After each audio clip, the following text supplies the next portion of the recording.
Peygamber Sevdaları Vakfı olarak her yıl Kasım ayında düzenlediğimiz sahabe ayı programlarımızla o kutlu nesli sahabe efendilerimizi rahmetle anıyor.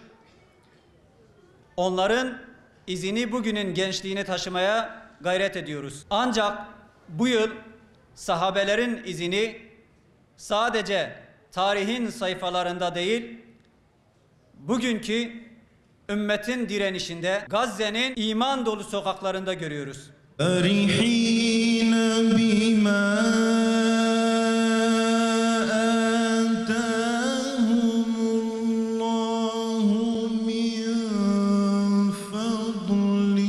وَيَسْتَبْشِرُونَ بِالَّذِينَ لَمْ يَلْحَقُوا بِهِمْ مِنْ خَلْفِهِمْ. Kur'an-ı Kerim'de Allahu Teala Eshab-ı Kehf'ten bahseder. Biliyorsunuz Hz. İsa Aleyhisselam'dan sonra insanlar Allah'ı unutmaya başladılar. Ahireti unutmaya başladılar. Allahu Teala da ne yaptı? Onların içinde iman eden birkaç genci seçti. Peki bu iman eden gençler ne oldu? Allahu Teala onları uzun süre uyuttu, öldürdü, sonra diriltti ve insanlara dedi ki bakın sizin şüphe ettiğiniz şey işte bu. Ve bugün ben Gazze'yi buna benzetiyorum. Peki ne yönden benzetiyorum? Şu yönden benzetiyorum. Maalesef ümmet bugün dünyaya daldı. Mücadeleyi unuttu. Cihadı unuttu. Allah yolunda bir şeyler feda etmeyi unuttu. Ama Allahu Teala dedi ki siz unuttunuz. Ey ümmet, siz unuttunuz. 2 milyar Müslüman siz unuttunuz. Ama bakın Gazze'deki yiğit insanlar, kahraman insanlar unutmadılar. Bismillahirrahmanirrahim. Peygamberi doğru tanımak istiyorsanız, onunla doğru bir hukuk, bir bağ kurmak istiyorsanız Allah Resulü'nün bu özelliklerini iyi kavramak durumdasınız. Ey peygamber, muhakkak ki biz seni bir şahit, bir müjdeci, bir nezir yani uyarıcı, Allah'ın izniyle Allah'a davet eden bir davetçi ve aydınlatan bir kandil olarak gönderdik. Bu 5 sıfat Allah Resulü sallallahu aleyhi ve sellemle sınırlı değil. Bu 5 sıfat ona inananların da sıfatları. Şimdi bu 5 sıfattan bir tanesi siracen münir ya, aydınlatan kandil ya. Mümin de aydınlatan kandildir. Eğer mümin bu özelliğini iyice anlarsa girdiği toplumu, meclisi, toplantıyı aydınlatır. Filistin'in kaç şehri var bilen var mı içinizde? Filistin dediğimiz o topraklar, o toprakların içinde şu anda bir hançer gibi saplanan İsrail bir devlet değil biliyorsunuz. Bir terör örgütüdür, bir terör şebekesidir. Asla biz İsrail'i bir devlet olarak kabul etmiyoruz. Biz bakın sorgu sırasında da Sumut'ta o sorguda da bize sorulduğunda niçin izinsiz İsrail'e geldiniz? Hepimizin verdiği cevap ne oldu biliyor musunuz? Biz İsrail'e gelmedik. Biz Gazze'ye giderken siz bizi kaçırdınız. Sonra sordu ki bana İsrail'e ilk kez mi geliyorsun? Ben İsrail'e gelmedim dedim. Ben 3 kez Mescid-i Aksa'ya ve Kudüs'e geldim. Ben İsrail diye bir devleti tanımıyorum ki o devlete geldiğimi de ikrar edeyim ve bunu da kabul edeyim. Çünkü bir Müslümanın dünyasında böyledir ve o topraklar bir bütün olarak Filistin'in toprakları olarak biliniyor.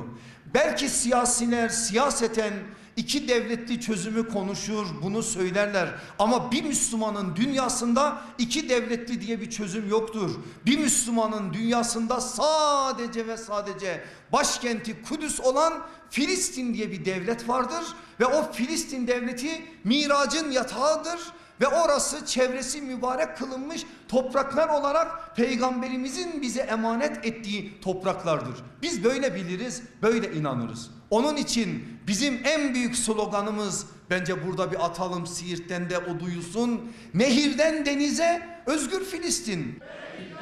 Denize özgür Filistin. Ve biz bunları konuştuğumuz zaman deriz ki Mekke bizim aklımız, Medine bizim kalbimiz, Kudüs ise bizim gözlerimizdir. Ve şu anda gözlerimize hançer saplandığı için dünyayı göremiyoruz. Kör olmuşuz. Çünkü gözlerimizde hançer var.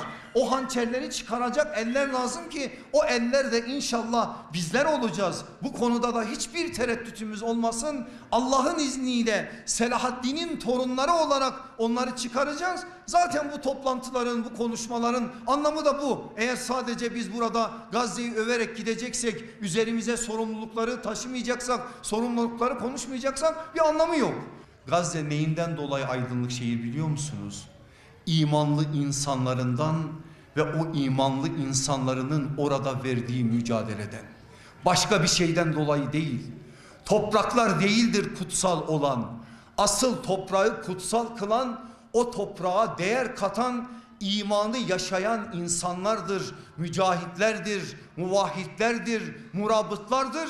İşte Gazze toprağı böyle bir toprak olduğu için 2,5 milyon insanıyla son 2 senedir imanın nasıl yaşanacağının örneğini ortaya koydular. Son anında bunu ortaya koyarak aslında sahabenin kitaplarda kalmadığını beyan etmiş oldu. Dolayısıyla sahabenin bu manada o ruhunu, hasbiliğini, mücadelelerini, izzetini, o konudaki vakarını, heybetini yeniden dirilttiği için Gazze ondan dolayı aydınlık şehir ve aydınlatmaya devam edecek. Allah bize 7 Ekim'de bir şey yaşattı. İnanın ki o yaşattığı şeyi iyice anlarsak Allah'ım sana binlerce kez hamdolsun ki bizi bu olayın şahitleri kıldın diye dua edeceğiz. 7 Ekim'le beraber başlayan süreç nedir biliyor musunuz? Asrın izzetidir. Asrın zilletidir de. Asrın vahşetidir de. Asrın hikmetidir de. Asrın devrimidir de. O kadar bize algılarımızla oynayarak büyüttüler ki İsrail'i, demir kubbesi vardı onun ve aşılmazdı. 2 seneyi aşkındır eğer İsrail sahada kazansaydı emin olun ateşkese mahkum olmazdı. Bu sözde ateşkesi İsrail zillet içinde olduğu için kabullendi. Çünkü sahada kaybetti, kazanamadı.